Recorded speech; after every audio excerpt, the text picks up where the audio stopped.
Greetings and salutations, folks, and welcome once again, as always, to another helping of Mr H's Hot Pot. You join me today for day 13 of the UK lockdown, and I'm currently out and about taking my daily exercise. It's about 9:30 in the morning as I make this video, and I'm sticking local today once again. I'm not too far away from my home address, so I've come to that former industrial area that's now been landscaped and returned back to nature, and I've left the jalopy at home along with little Lucy. Tomorrow I'm going to try and get out in the countryside again. I'm going to try and take Lucy and stretch her legs. But for today, I've just come here. Another reason I've chosen to stick local today and not go out into the countryside is it is the weekend. The weather's not too bad, you know, there's a little bit of sunshine out there, and I sort of half expect the countryside to fill up very quickly with people trying to do as I'm doing. Now, I'm in the middle of nowhere here. I'm on a bit of a track. I'll just whip the camera around for you. As you can see, there isn't a soul around. So I'm maintaining social distancing. And as I said in a previous vlog, I'm going to try and up my game regarding the social distancing, because I think the peak of this thing is about to hit in the next couple of weeks, judging from the figures and the way that the daily death toll is steadily rising. So folks, day 13, how's your spirits? How you keeping? Day 13 is a bit of a strange one for us, isn't it? Because apparently the Queen is going to be addressing the nation this evening at 8 PM. Apparently she's only ever done 4 times where she's addressed the nation away from her traditional Christmas Day speech. So they're trying to make out that it's a very big thing. So the big question is, will you be watching it?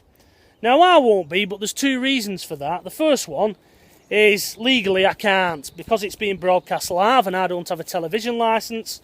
I'm not allowed to watch it.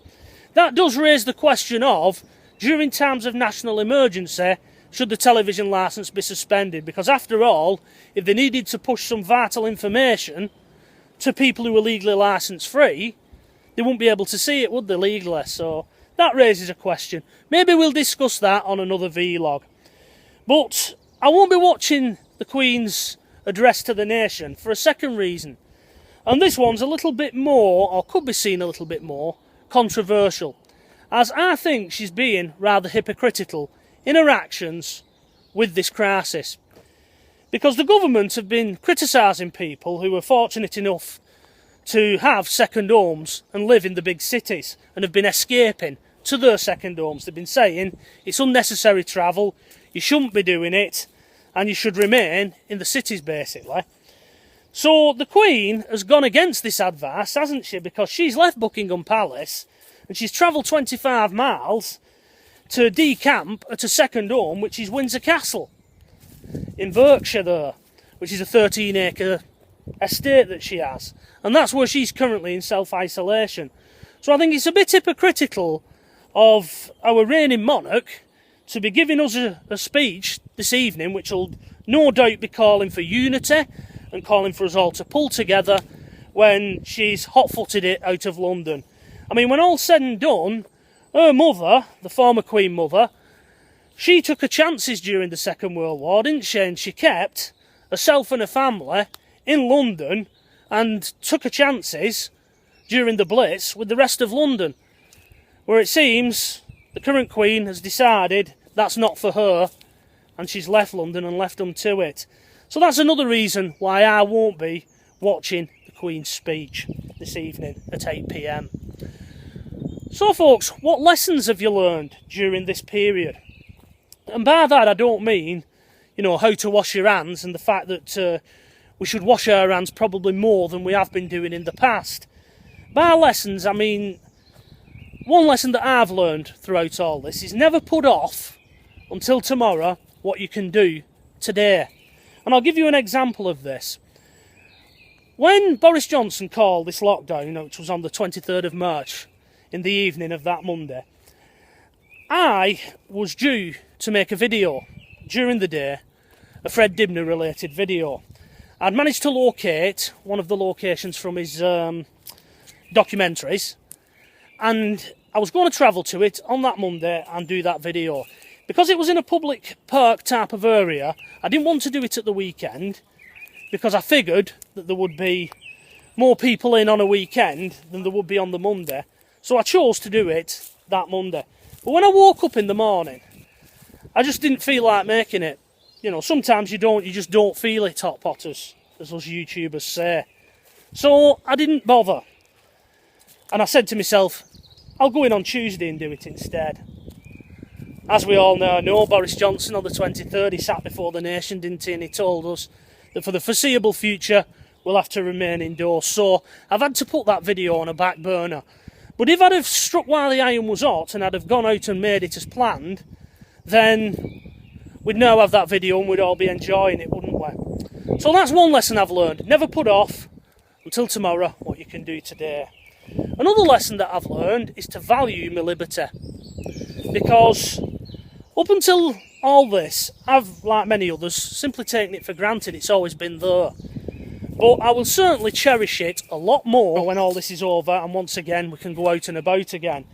I mean, there's an old saying, isn't there, that the best things in life are free. But it's not true that really, hot potters, is it? The best thing in life is being free.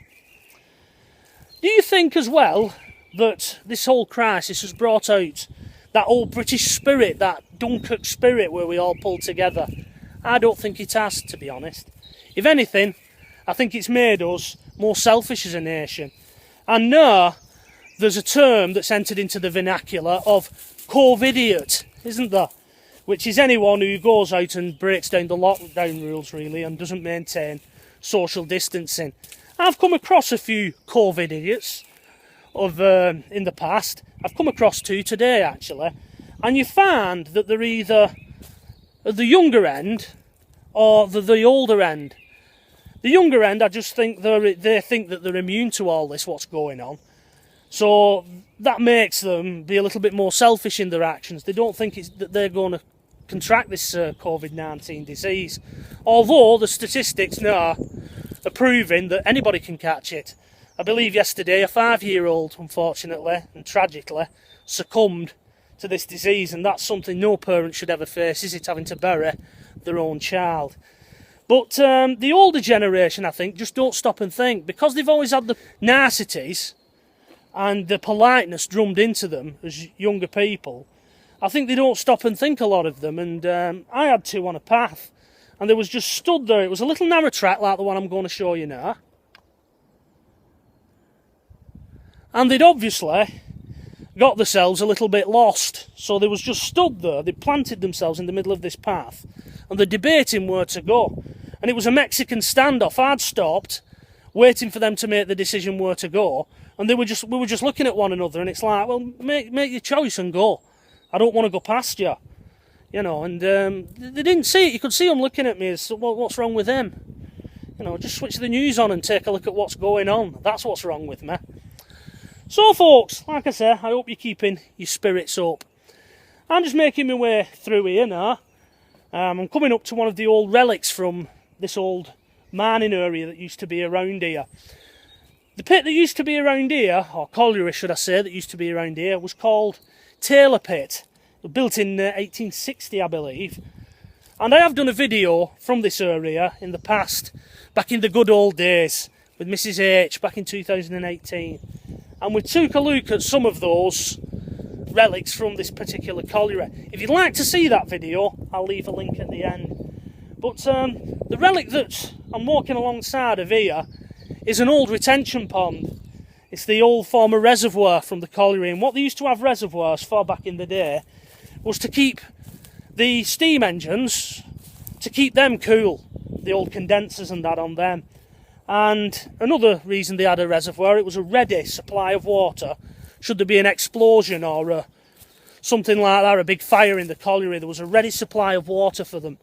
So I'm just going to whip the camera around now, and we'll take a little look at this body of water.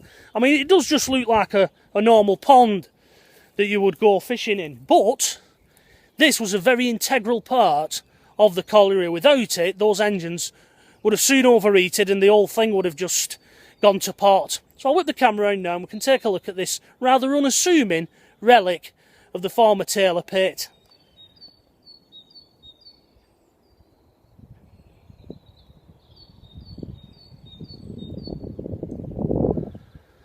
Now, I've no idea what that little brick column is, though. It actually looks like it's a pipe that goes down somewhere. Whether or not that leads down and into the former workings or not, I don't know. There's also another one of those further round, but yeah, that's one of the old relics of this former colliery. Anyway, we're up to the old magic 10-minute mark here, and I'm going to end this particular vlog here. It is getting rather breezy in this little open space where I'm at. So folks, as always, stay safe, and until the next time, when it'll be day 14 of the UK lockdown and we'll be officially at that 2-week mark, it is bye-bye for now.